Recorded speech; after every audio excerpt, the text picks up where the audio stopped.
Podcast Balai Movie di sini. Di video kali ini kita akan melanjutkan kisah menegangkan drama Squid Game part yang kedua. Pada part kali ini, kita akan diperlihatkan pada Gi-hun dan teman-temannya yang masih harus terus berjuang melakukan apapun agar bisa bertahan di dalam permainan yang lebih gila dan mematikan. Sebelum kita ke alur ceritanya, jangan lupa untuk like, komen, subscribe, dan nyalakan loncengnya ya guys. Tanpa berlama-lama lagi, yuk langsung aja kita ke alur ceritanya. Part kedua kali ini dimulai dengan diperlihatkan para peserta yang berhasil menyelesaikan tantangan gulali sebelumnya. Setelah lelah bermain, para peserta pun diberikan cemilan untuk masing-masing orang. Doksu, Miryong, dan para anak buah mereka merasa tidak puas dengan pembagian itu dan memilih untuk mengantri lagi agar bisa mendapatkan cemilan lagi. Tak disangka jumlah cemilan itu ternyata sudah disesuaikan dengan jumlah pesertanya.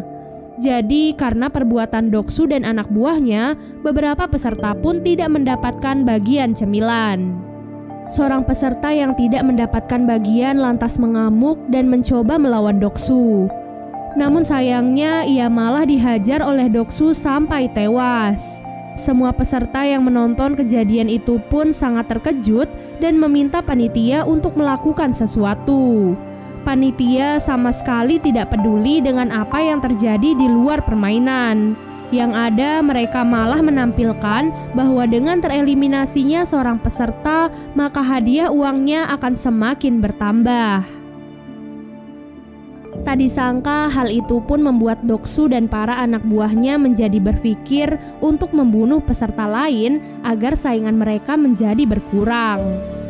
Tanpa sadar, para peserta pun mulai terbagi menjadi beberapa kubu. Mereka pun saling bekerja sama untuk mempertahankan anggota-anggota di dalam kubu mereka. Di waktu yang sama, terlihatlah seorang peserta yang sedang melakukan sesuatu dengan beberapa panitia secara rahasia.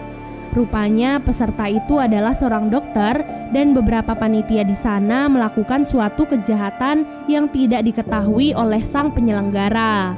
Jadi, para panitia itu melakukan jual beli organ para peserta yang sudah mati dan si dokter ditugaskan untuk mengambil organ-organ mereka dengan imbalan ia akan diberikan informasi tentang permainan selanjutnya yang akan mereka mainkan. Dengan mendapatkan informasi tersebut, si dokter bisa mempersiapkan dirinya terlebih dahulu sebelum permainan itu dimulai. Pada malam harinya, seperti biasanya, lampu ruangan mereka akan dimatikan agar mereka bisa beristirahat.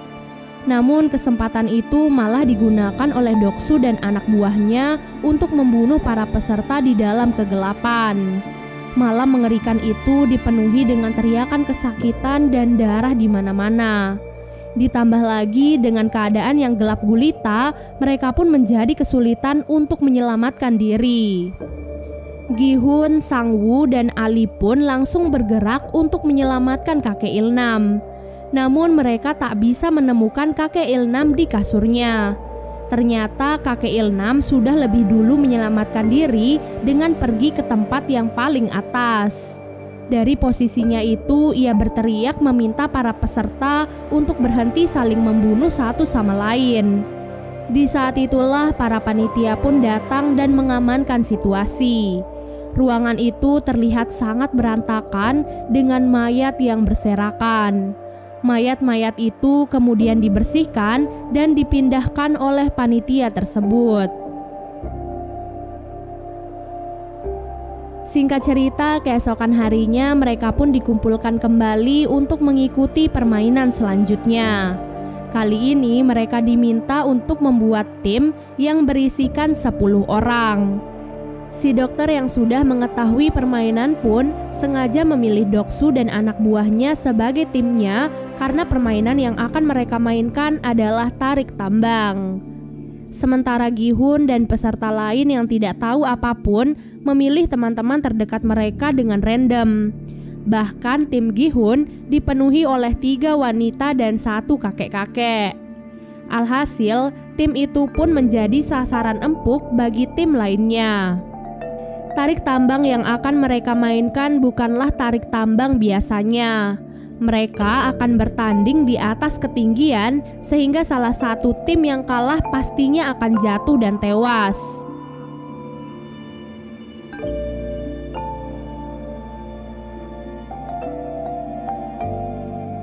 Singkat cerita, tibalah saat tim Gi-hun akan melawan tim lain yang terlihat lebih kuat. Sejak awal, Sang Woo merasa sudah putus asa melihat semua anggota-anggota di timnya. Namun tepat sebelum permainan dimulai, kakek Il-nam pun membagikan tips dan trik yang dahulu biasa ia pakai saat bermain tarik tambang. Kini yang mereka perlukan hanyalah kerjasama tim dan saling percaya. Pada awalnya trik kakek Il-nam pun berhasil mereka lakukan, namun sayangnya karena pihak lawan sangatlah kuat, mereka pun tetap saja tak bisa mengalahkannya.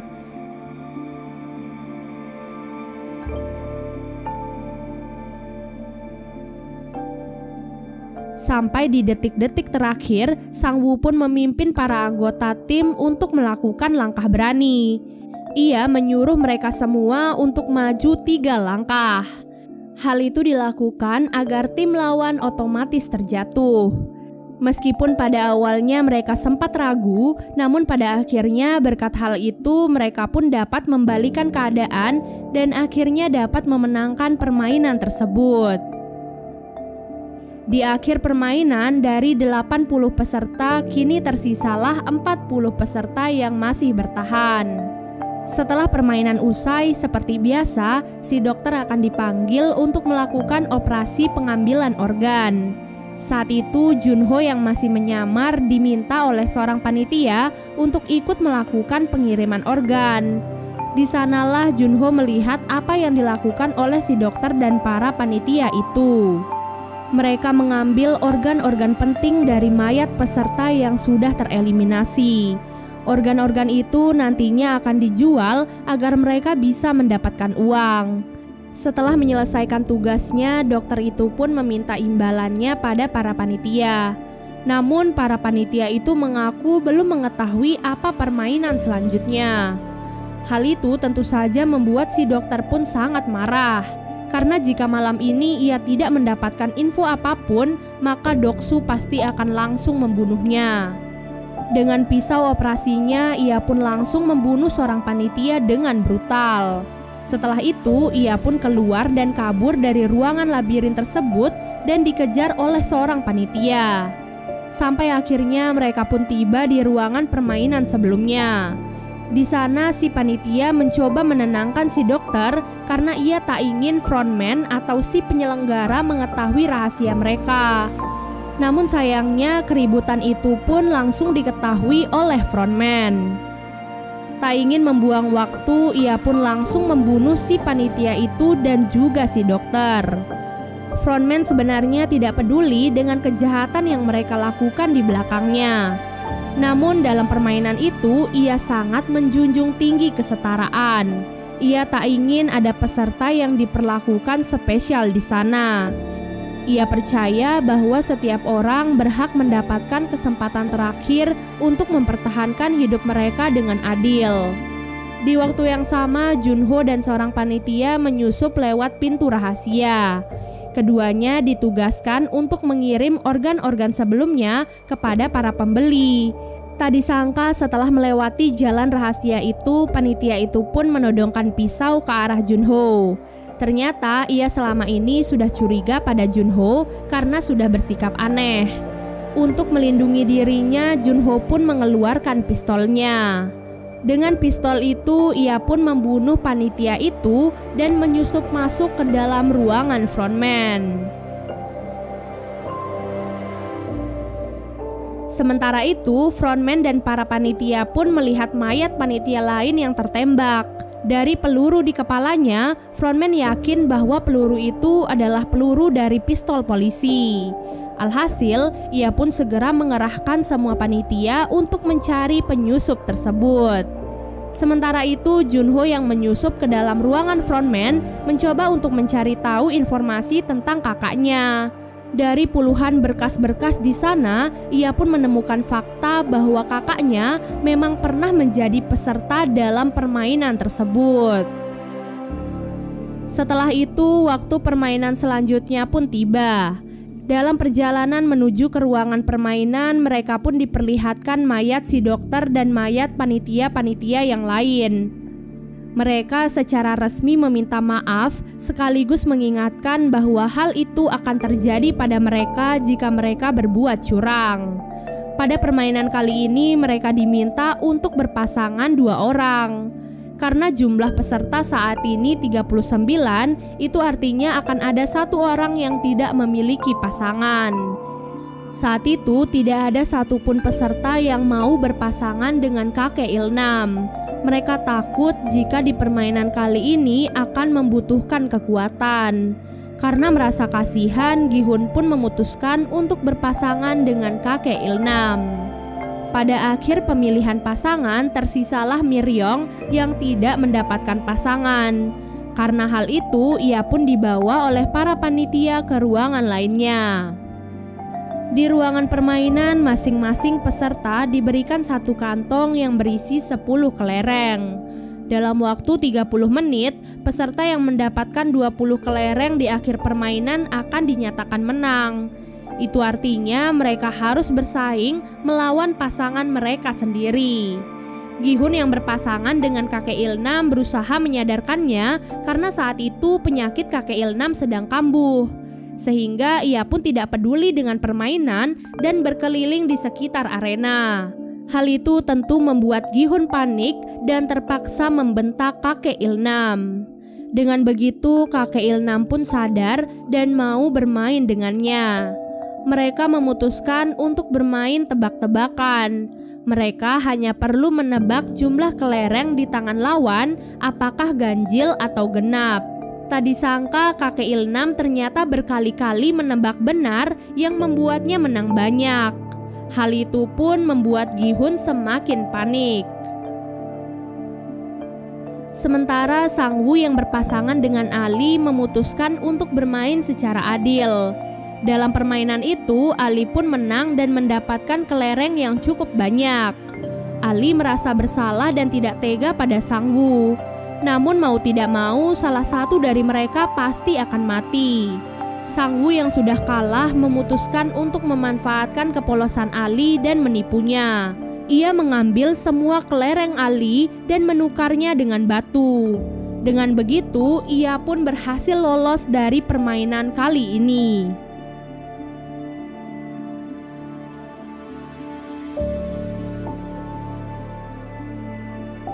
Di sisi lain, Sebyok yang berpasangan dengan seorang wanita bernama Ji-young memilih untuk menghabiskan 30 menit mereka untuk mengobrol. Dari sana, Ji-young pun menyadari bahwa Sebyok lebih pantas untuk selamat daripada dirinya. Mengingat Ji-young selama ini hidup sebatang kara dan tidak ada satupun orang yang akan menunggunya bebas. Oleh sebab itulah, ia pun memutuskan untuk mengalah dan membiarkan Sebyok lolos dari permainan itu.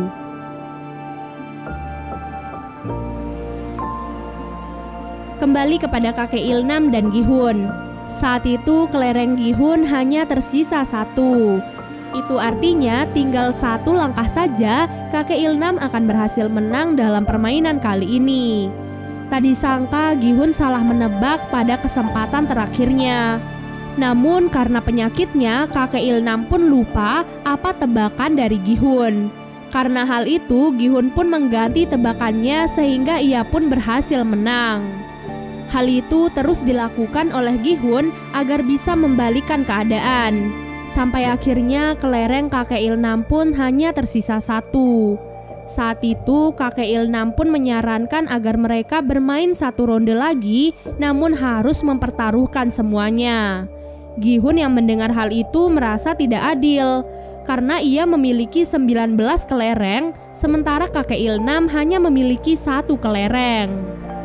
Mendengar hal itu, kakek Ilnam pun berkata bahwa selama permainan tadi, ia tahu bahwa dirinya telah dibodohi oleh Gi-hun. Namun ia sengaja membiarkan Gi-hun melakukan hal itu. Gi-hun yang mendengar hal itu pun merasa sedih dan bersalah. Kakek Il-nam pun meraih tangan Gi-hun dan memberikan satu kelereng terakhirnya pada Gi-hun. Kemudian kakek Il-nam pun berterima kasih kepada Gi-hun yang sudah merawatnya selama ia berada di sana. Dan berkat Gi-hun juga kakek Il-nam merasa bahagia di sisa-sisa terakhir hidupnya. Tepat setelah mengatakan hal itu, waktu pun habis. Kakek Il-nam, Ali, dan yang lainnya pun dinyatakan tereliminasi dan ditembak hingga tewas. Dan part kedua pun akhirnya selesai. Makasih banyak ya guys sudah nonton alur cerita kali ini. Dan kalau kalian penasaran buat part selanjutnya, jangan lupa untuk komen sebanyak-banyaknya ya. Sampai jumpa, bye!